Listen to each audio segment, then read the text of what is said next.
피아노로 꼽아야 돼요. 그거 빼고.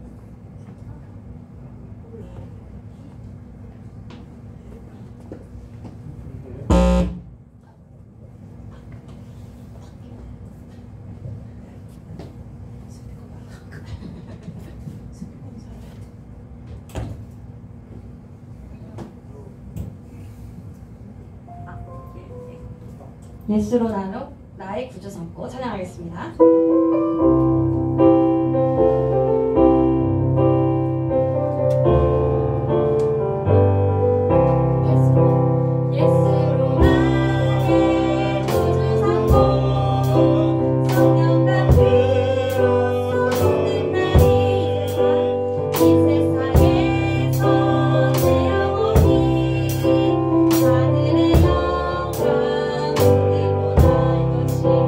이것이 나의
우리 다 같이 사도신앙하심으로 신앙 고백 드리도록 하겠습니다. 전능하사 천지를 만드신 하나님 아버지를 내가 믿사오며 그 외아들 우리 주 예수 그리스도를 믿사오니 이는 성령으로 잉태하사 동정녀 마리아에서 나시고 본디오 빌라도에게 고난을 받으사 십자가에 못 박혀 주시고 장사한 지 사흘 만에 죽은 자 가운데서 다시 살아나시며 하늘에 오르사 전능하신 하나님 우편에 앉아 계시다가 저리로서 산자와 죽은 자를 심판하려 오시리라. 성령을 믿사오며 거룩한 공예와 성도와 서로 떠는 것과 죄를 사하시는 것과 몸이 다해 산 것과 영원히 산 것을 믿사옵나이다. 아멘. 이 찬송 198장 같이 부르도록 하겠습니다.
말씀은요, 욥기 구약성경 욥기서 6장 1절에서부터 7절까지의 말씀 교도가 들어와 있습니다.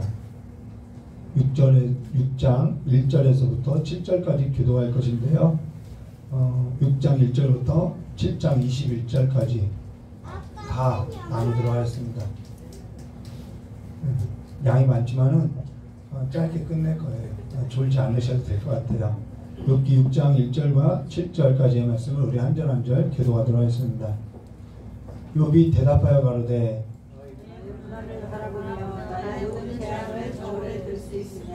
바다 모래보다 무거울 것이라. 그러므로 하여 나의 말이 경솔하였구나.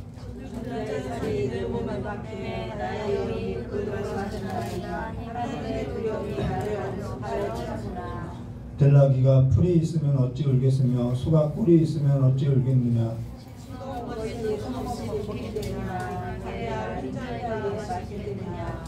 함께 했습니다. 이런 것을 만지기도 내 마음이 싫어하였나니 못된 식물같이 여김이라. 아멘. 장기가 들었습니다.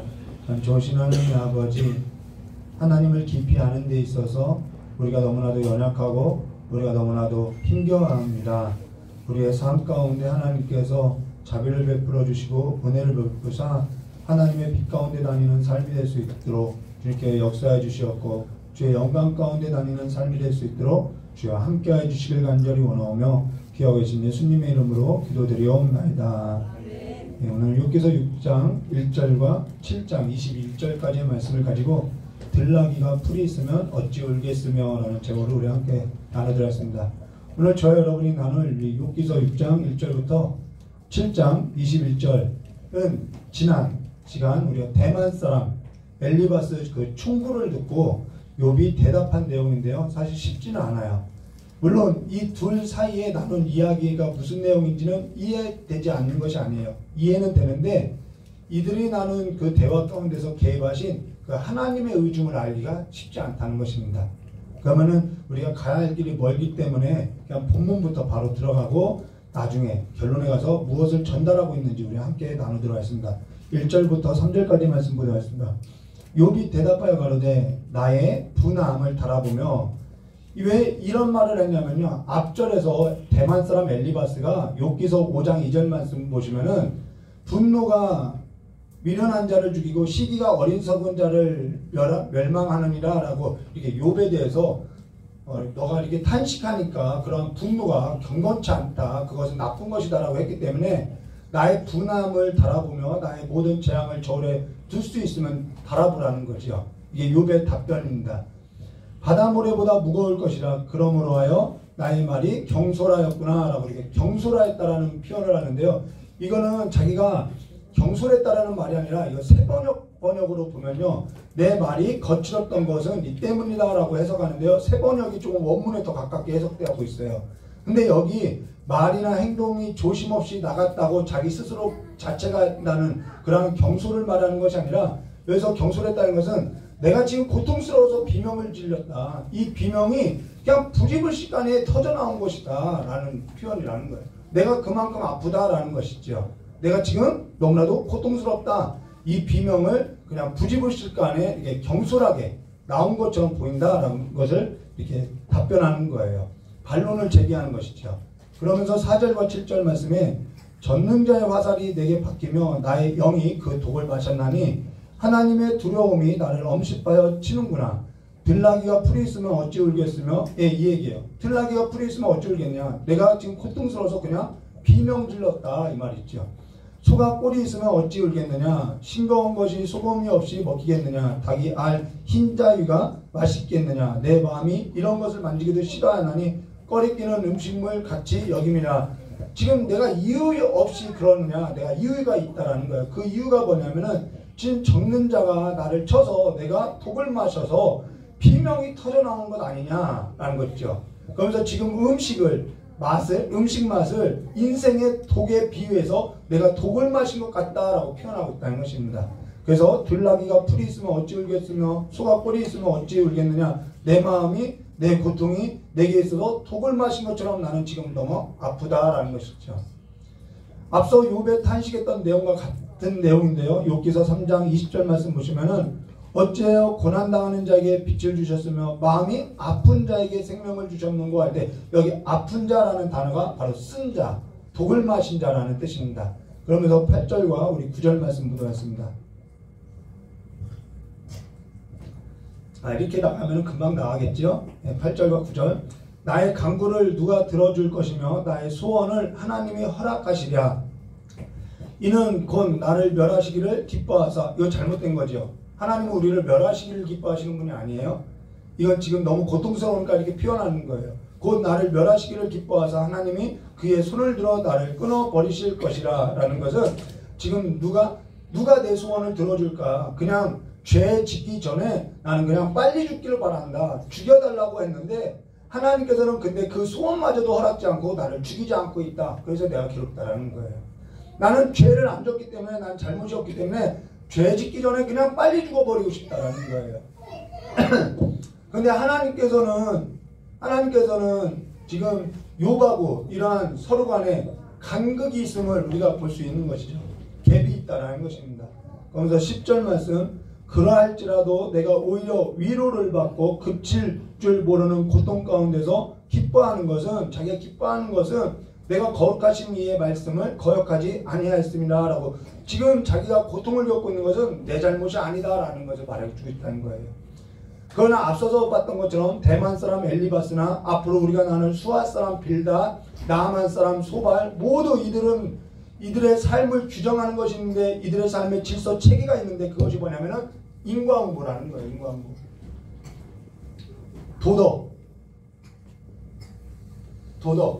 도덕적 경고함. 유대인으로 말하면은 율법이 되겠죠.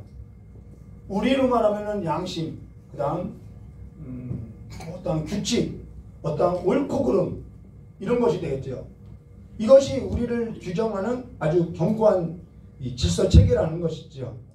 그래서 이걸 가지고 뭐라냐면은 욥기서 4장 7절 말씀에 생각하여 보라, 죄 없이 방하는 자가 누구인가, 정직한 자의 끊어짐이 어디 있느냐라고 여기에 기초하고 있다는 것입니다. 그러나 욥은, 지금 욥이 내가 하나님 앞에 죽여달라는데 하나님이 죽여주지 않다. 내가 죽는 것이 소원이다. 죄 짓기 전에 죽는 것이 소원이라고. 욥은 지금 죽겠다고 하는 것은 자기가 지금 뭔가 도덕적인 이 경고함에 있어서 결함이 있거나 부끄러운 일을 할 만한 일을 해서 자폭하겠다는 것이 아니라는 거예요. 또는 혹은 내가 도덕적인 결함이, 이 경고함에 있어서 결함이 있다고 해서 그 결함을 끌어안고 내가 회개치도 않고 하나님 앞에서 죽겠다라는 말도 아니라는 거예요. 지금 이렇게 비명을 지르는 것은 내가 너무나도 고통스럽다, 이 말이라는 거예요. 내가 그냥 너무 지금 고통스럽다라는 거예요. 지금 내가 너무나도 괴롭고 고통스러워서 아파서 죽겠다라는 거예요. 도무지 하나님께서는 내게 왜 이런 고통을 허락했는지 나는 알 수 없다. 이 도덕적인 경고함이 필요 없다는 얘기가 아니라는 거예요. 신앙에 있어서 첫 번째 틀이 뭐냐면 도덕의 경고함이라는 것이죠. 도덕의 경고함, 성결, 거룩. 그런데 이것만을 갖고서는 우리는 하나님의 영광에 이룰 수 없다라는 것을 안다라는 거예요. 이걸 갖고는 하나님의 영광에 이룰 수 없다라는 것이죠. 여러분, 그 도덕적 경고함이 수단이 될 때 우리는 그러죠. 이 도덕적인 경고함을 가지고 선하면은 상을 받고 악하면은 벌을 받는다. 이것이 철저한 질서가 되면은 이것이 수단이 될 때 우리는요, 복을 얻기 위해서 선을 행하는 거라는 거예요.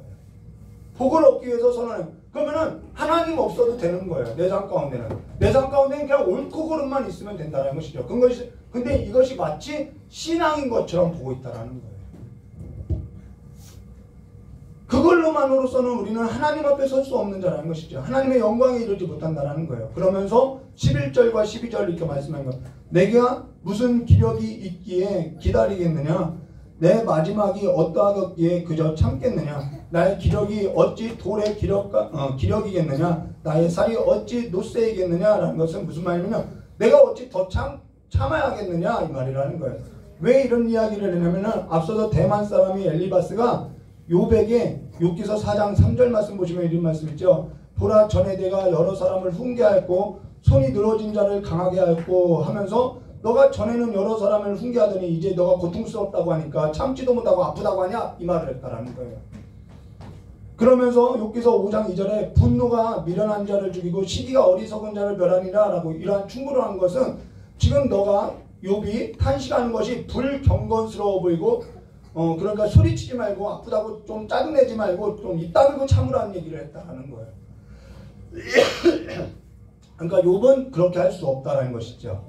앞서 말한 것처럼 내가 죽겠다는 것은 내가 잘못이 있어서 회개하지 않아서 죽겠다는 것도 아니고 자폭하겠다는 것이 아니라 어떠한 옳고 그름의 문제가 아니라 이해의 급선무가 아니라 내가 지금 너무나도 아프다 이 말을 하는 거죠. 내가 너무나도 아프다라는 거예요. 그러면 아프다고 하면은 공감하면 되는데 지금 이 도덕적 경고함 때문에요 공감 제로라는 거예요. 이게요 종교인들에게 나타나는 무서운 병이라는 것이죠. 이 질서 때문에 공감하지를 못하는 거예요.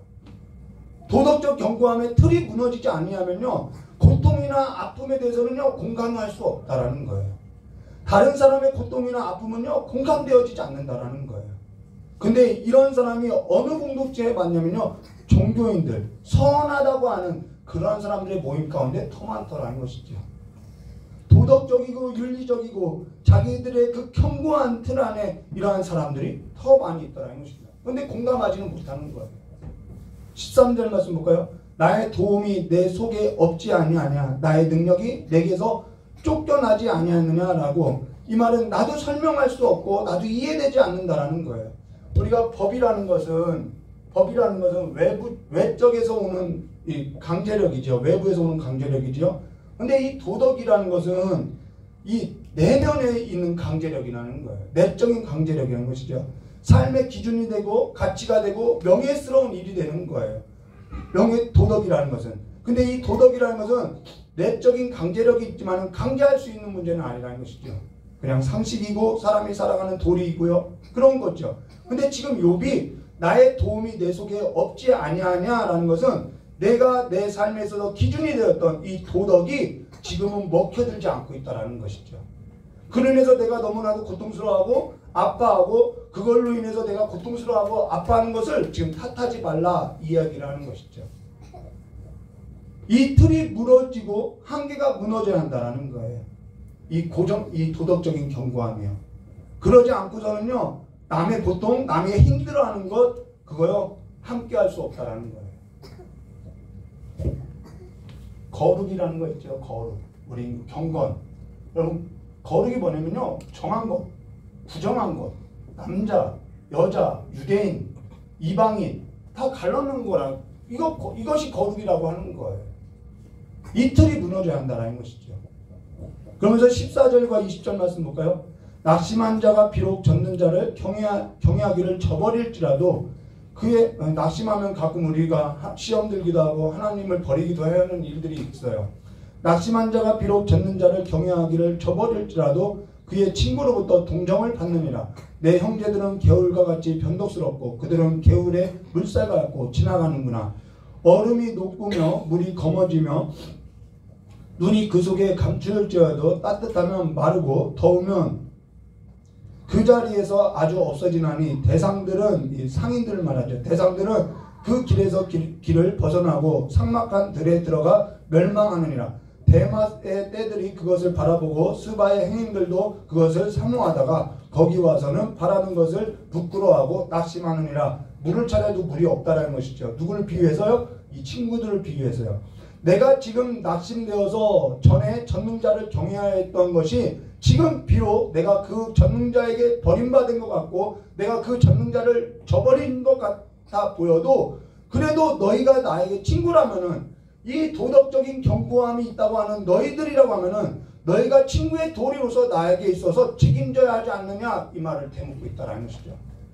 친구된 도리로서 너희가 말하고 있는 그 도덕적인 경고함을 가지고 너희는 나를 위해서 위로해줘야 하는 거 아니냐 이 말을 하고 있다는 것이죠.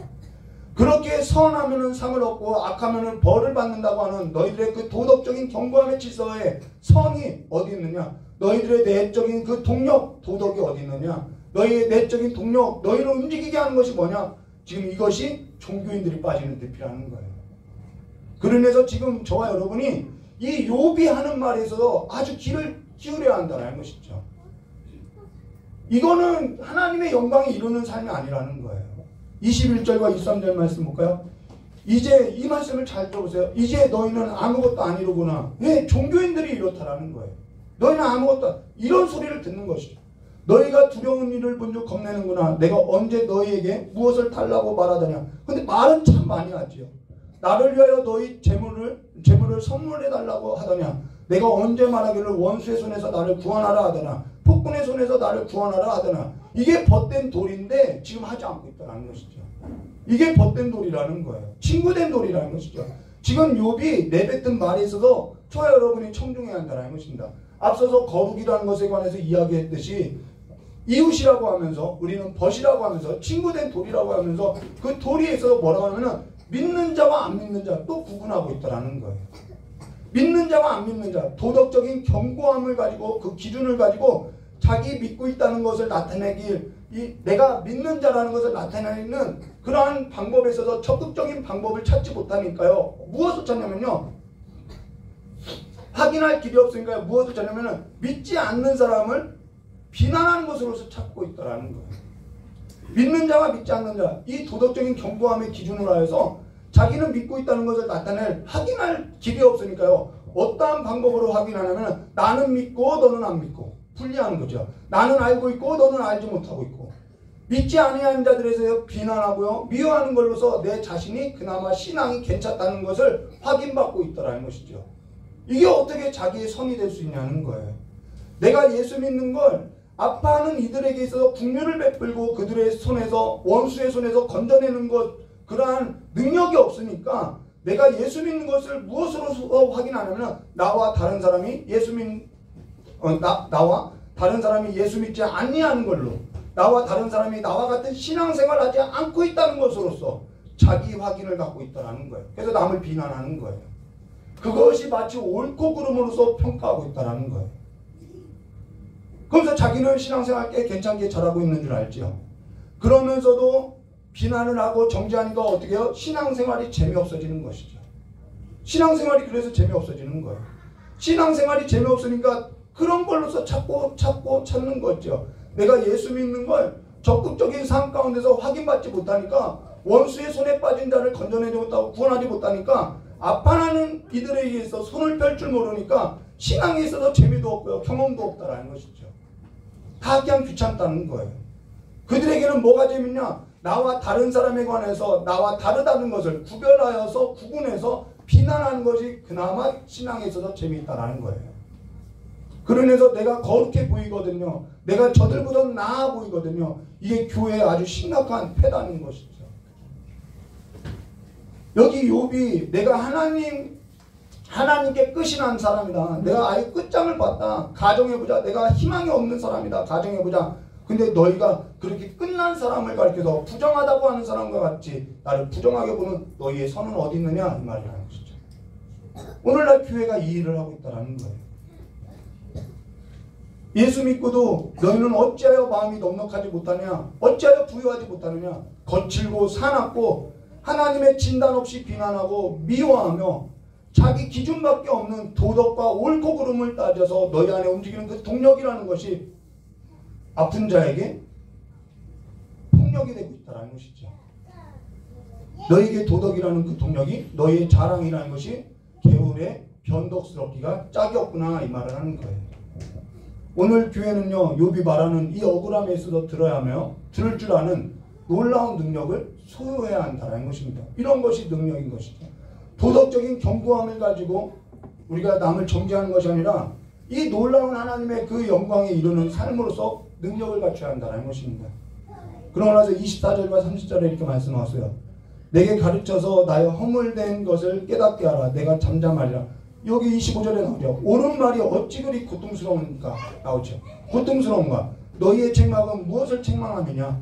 너희가 남의 말을 꾸짖을 생각을 하나 실망한 자의 말은 바람에 날려온 것이다. 어찌 그 모양들이냐 이 말을 하는 거예요. 그리고 나서 27절에요. 너희는 고아를 제비 뽑으며 너희의 친구를 팔아 넘기는구나. 이게 이스라엘이 늘 범죄하는 것이죠. 이제 원하건대 너희는 내게로 얼굴을 돌리라. 내가 너희를 대면하여 결국 거짓말하지 아니하리라. 너희는 돌이켜 행악자가 되지 말라. 아직도 나의 의가 건재하니 돌아오라. 내 혀에 어찌 불의한 것이 있으랴. 내 미각이 어찌 속임을 분간하지 못하리라. 너희가 아는 것은 3살짜리 어린아이도 아는 것이다 라는 것이죠. 근데 지금 아파서 고통하고 있는데 여기엔 이것이 뭐가 잘못이고 저것이 잘못이고 어법이니 문법이니 만주법이니 이런 것이 틀리냐 옳으냐가 뭐가 중요하냐는 거예요. 그러고 지금 내가 여기에 있어서 너희들이 말하는 이 기준에 있어서 나는 잘못한 것이 없다라는 것이죠.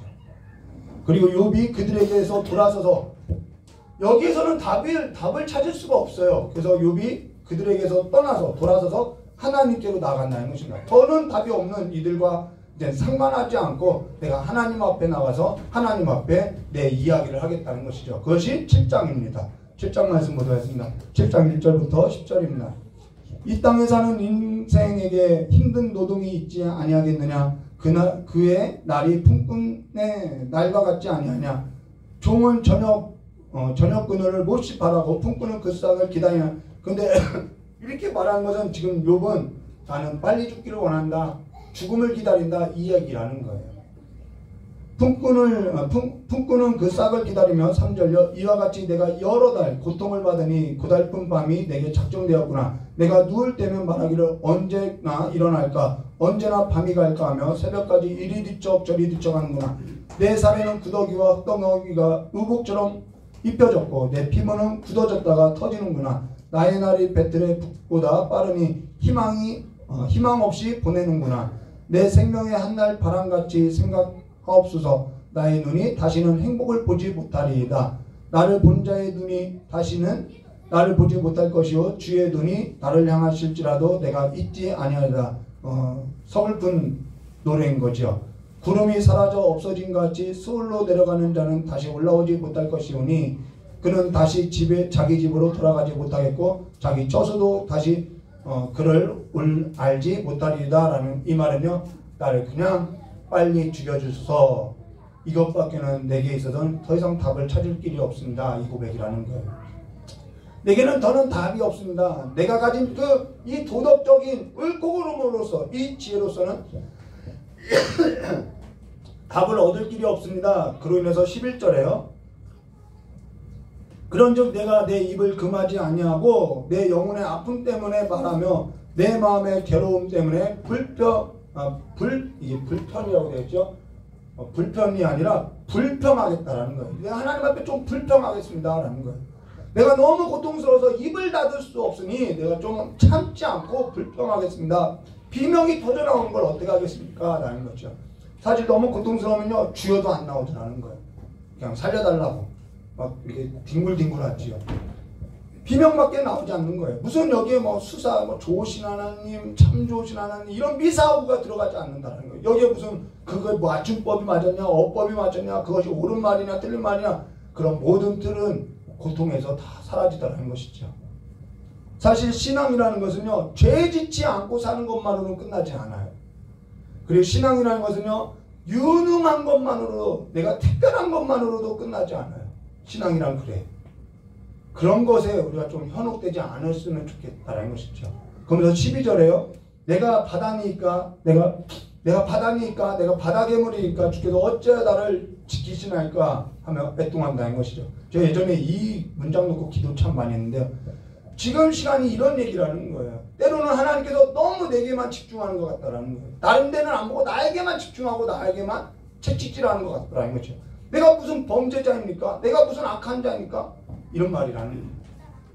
여기 내가 바다나니까 바다 괴물입니까? 라는 것은 세상을 말하고요. 세상의 배후, 그 재앙의 그 세상의 혼돈, 그 배후를 말하는 거예요. 내가 그러한 자입니까? 이런 것이죠. 그거 나오서 13절과 14절이요.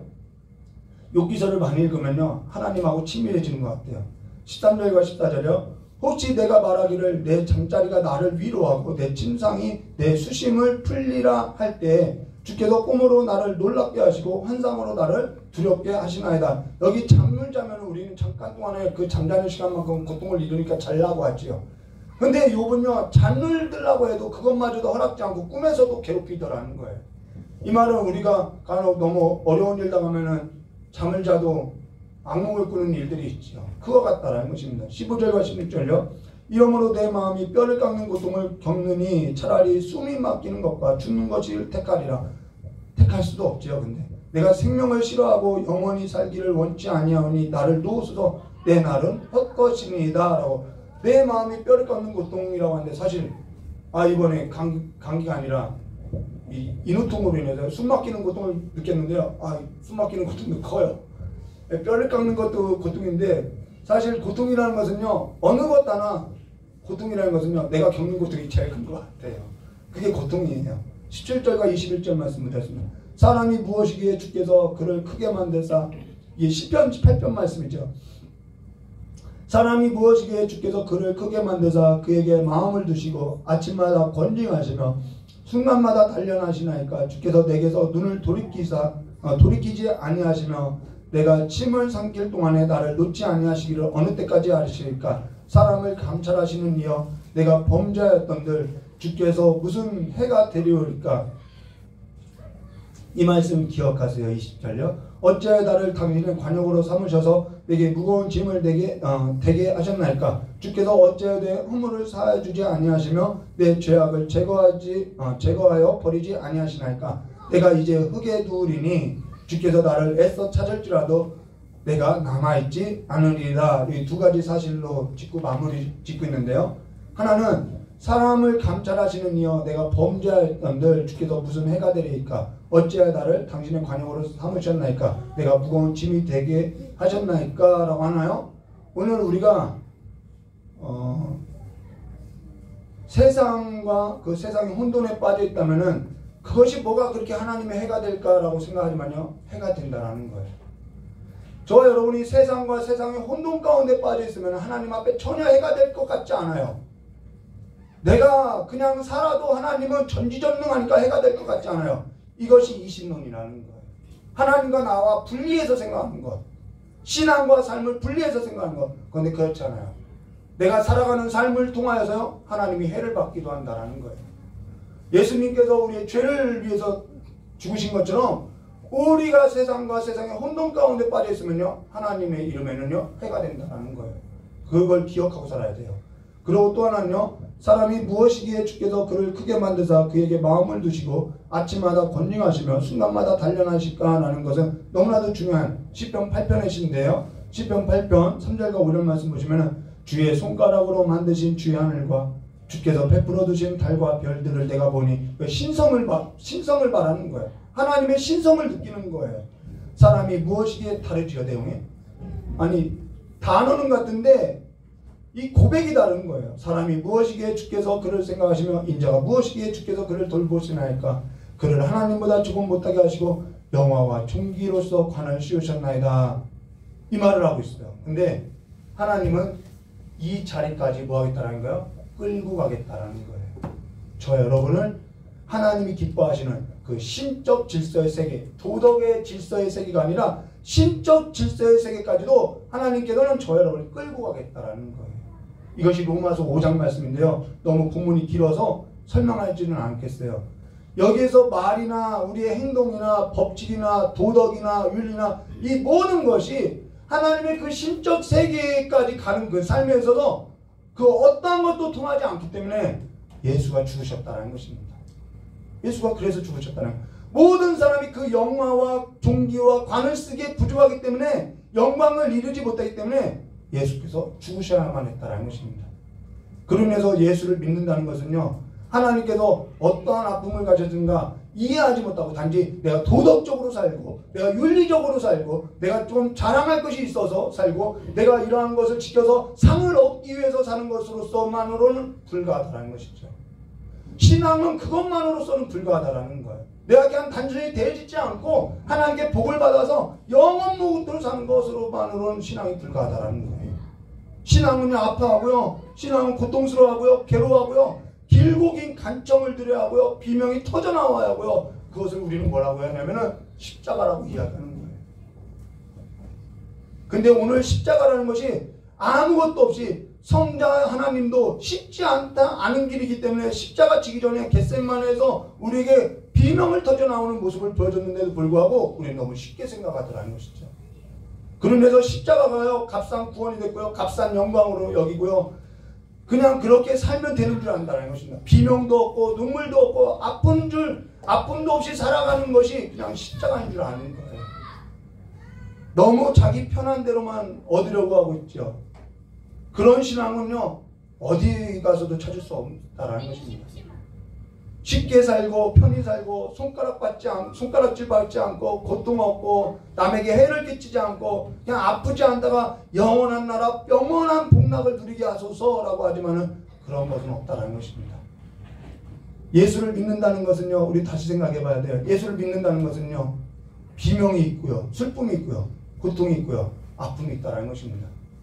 그것이 없다면은 신앙을 따라온 길이 아니라는 거예요. 신앙을 쫓아온 길이 아니라 내 편한 길로서 종교를 갖고 왔다는 것이죠. 하나님께서는요, 나는 그렇게 너희들이 요구한 대로 너희들이 좀 착하게 살면은 상을 얻고 그래서 영원한 영광과 존귀를 관을 씌우는 삶으로서 나는 그렇게 끝낼 생각 없다라는 것을 보여주겠다는 것입니다. 그게 요기서라는 거예요.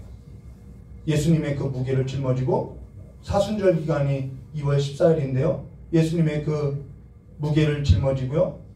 이 영광에 이르는 삶이 무엇인지 이 사순절 기간에 깊이 생각하시기를 주님의 이름을 축원합니다. 다 같이 기도하도록 하겠습니다. 고맙고 감사하신 하나님 아버지, 우리는 십자가에서 이루신 그 삶에 있어서 너무나도 가볍게 값싼 구원으로서 값싼 영광으로서 보고 우리는 그냥 그 십자가 아래서 편하게 사는 줄만 알고 그것이 고통도 없고 아무것도 없는 영원한 나라를 그냥 복락을 누리는 삶과 같이 내가 살아도 되는 것으로서 우리는 값싼 복음으로서 이해해왔으나 이제는 그것이 아니라 정말 그 십자가의 삶 가운데서 하나님이 얼마나 아파하셨는지 얼마나 죄인들을 생각하셨는지 하나님의 마음을 다시 한번 이 기간 우리의 삶의 그 고난과 비명을 지르는 그 아픔 가운데서 하나님을 더욱더 발견하는 그 삶이 될 수 있도록, 그래서 주님과 함께 살아가는, 이제는 내가 참으로 그냥 도덕만 잘 지키고 어떤 윤리를 지켜서 내가 하나님 앞에 은혜를 얻었다, 복을 얻었다는 것이 아니라 내가 이제는 귀로만 들었던 그 하나님이 눈으로 보는 하나님의 영광을 보았다라는 고백이 될 수 있는 삶의 능력으로서 우리 귀한 성도님들이 걸어나갈 수 있도록 함께해 주시길 간절히 원하오며 귀하신 예수님의 이름으로 기도드리옵나이다. 우리 다 같이 슬픈 마음 있는 자 이 찬양 부르고 같이 기도하도록 하겠습니다.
우리 현실 가운데 복을 주려고. 그래서 너희들 착하게 살면은 복을 주고 악하게 살면은 져주고, 그런 내용이 아니라는 거예요. 십자가의 길은요, 하나님을 알아가는 길이에요. 그래서 고통도 있고요, 비명도 있고요, 내 원도 있지만은 아버지 원이 있기 때문에 그 감격을 좁혀나가게 하기도 하고요, 괴로운 시간들이라는 것입니다. 그런데 그 십자가를 너무나도 값싼 복음으로, 값싼 영광으로, 값싼 구원으로 만들어놨죠. 그래서 내가 십자가를 믿으면은 그냥 편히 살고 그냥 내가 원하는 대로 살다가 그냥 아무 남에게 해도 끼치지 않고 무탈하게 살면은 영원한 복락을 얻는 정도로서 신앙을 그렇게만 이해하고 있다는 것입니다. 오늘 이 시간에 다시 한번 이 사순절 기간에 그 예수의 이름을 다시 한번 생각하는 기간으로 삼고 우리의 신앙을 다시 한번 점검하시고, 또한 선교지에 나간 우리 목사님에서 같이 주여 삼창하고 기도하도록 하겠습니다. 주여, 주여, 주여. 좋으신 하나님 아버지, 우리가 이 시간을 통하여 아버지, 우리가 다시 한번 아버지를 깊이 아는, 아버지께서 그 아들을 내어달리게 하는 그 아픔이 무엇인지, 그 의미가 무엇인지, 그 뜻이 무엇인지 하나님 앞에 더 가까이 나가는, 고통 가운데 거하시는 그 하나님께로 더 가까이 나가는 삶을 살아갈 수 있도록, 삶의 걸음이 될 수 있도록 우리를 인도하여 주셔서 하나님의 그 영광이 우리가 귀로만 듣고 살아가는 그 삶의 영광이 아니라 이제는 그 아버지를 보고 하나님을 보고 살아가는 삶의 깊이까지 나갈 수 있도록 역사해 주셨고, 무능한 자와 같이 옳은 말을 하나 그것이 폭력이 되고, 옳은 말을 하나 그것이 남을 죽이는 말이 되는 그러한 삶이 아니라 내 옳음으로서 남을 정죄하고 내가 마치 그로 인해서 내 신앙을 썩 괜찮은 것 같이 살아가는 그러한 거짓된 종교인으로서 살아가는 삶이 아니라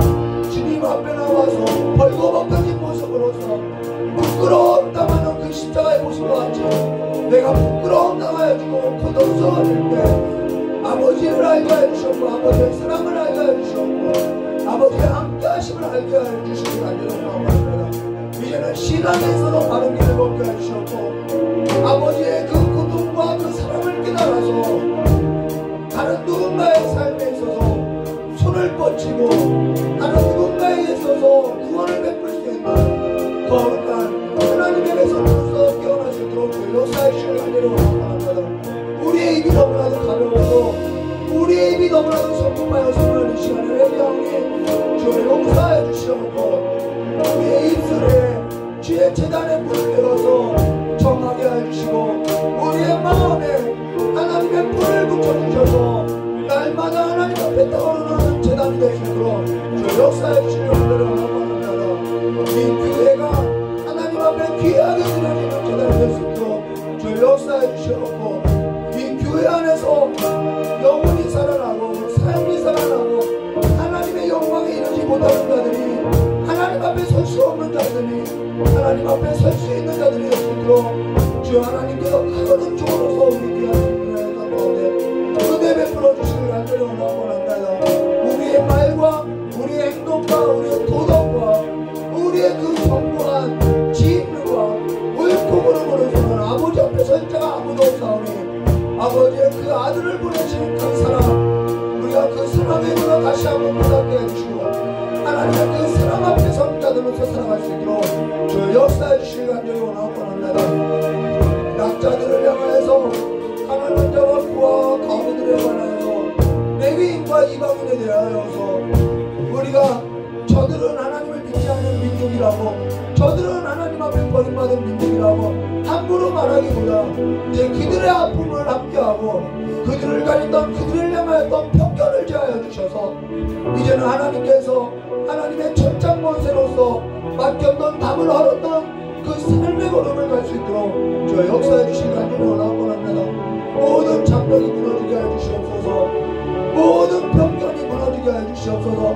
예수님의 그 십자가의 고통으로 말미암아 모든 담이 얼어졌사오니 파편이 됐사오니 이 시간에 교회 안에서 모든 편견이, 모든 눈이, 모든 담이 다 헐어지고 하나님과의 화평함이 이웃과 벗됨으로써 나아가는 교회가 되게 해주시었고, 복음을 들고 나간 선교지회도 하나님의 그리스도의 사랑이 더욱더 풍성하게 나타날 수 있고 열매 맺을 수 있도록 저 역사해 주시었고, 돌아오는 그 발걸음까지도 주님께서 직접 보호해 주시길 간절히 원하오며 귀하신 예수님의 이름으로 축복하며 기도드려옵나이다.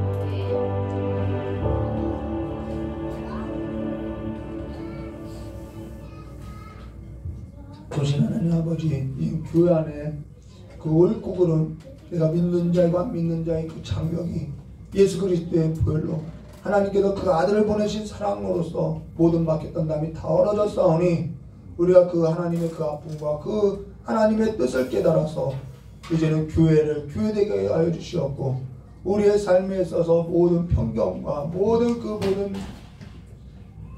벽들이 다 헐어지고 무너져서 하나님과의 이웃됨이, 벗됨이, 그 도리를 갖고 살아가는 삶들이 될 수 있도록 역사해 주실 간절히 원합니다. 상처받은 자들을 향하여서 비난했던 우리의 부정한 입술을 다 씻어 주시었고, 그 입으로 인하여서 고통받았던 그 상처들을 치유해 주셔서 교회가 더욱더 하나님 안에서 하나 되게 해주시고 하나님의 영광을 보고 살아가는 이 교회가 될 수 있도록 역사해 주시었고, 복음을 들고 나간 선교지 위에 또한 돌아오는 우리 귀한 목사님의 그 사역 위에 함께 해주시길 간절히 원하오며 귀하신 예수님의 이름으로 기도드리옵나이다. 우리 찬송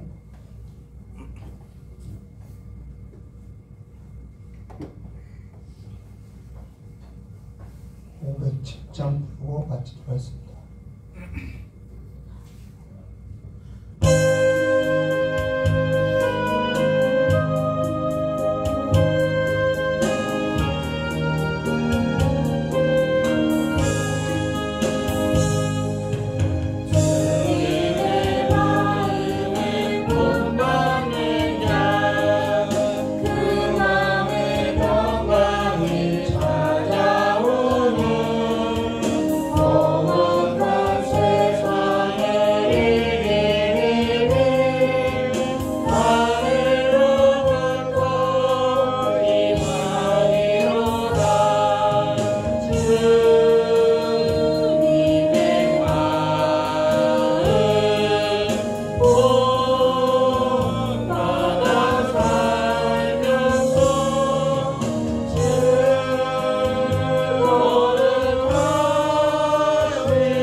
사절하겠습니다. 주 예수 세상에 다시 오실 그날의 무성 높여 나아요. 주님의 빛나는 그 영상을 함께 보며 주 찬양하리.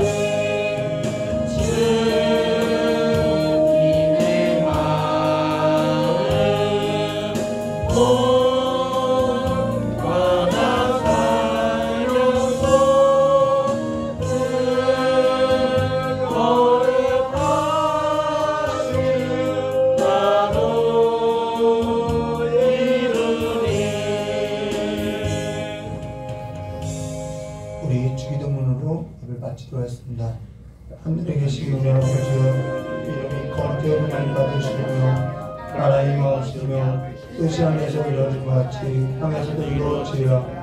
오늘날 우리에게 영원한 양식을 주옵시고 우리가 우리의 죄인들을 사하는 것 같이 우리 죄를 사하여 주옵시고 우리를 시험에 들게 하지 마옵시며 다만 악에서 구하옵소서. 대개 나라와 권세 영광이 아버지께 영원히 있사옵나이다. 아멘.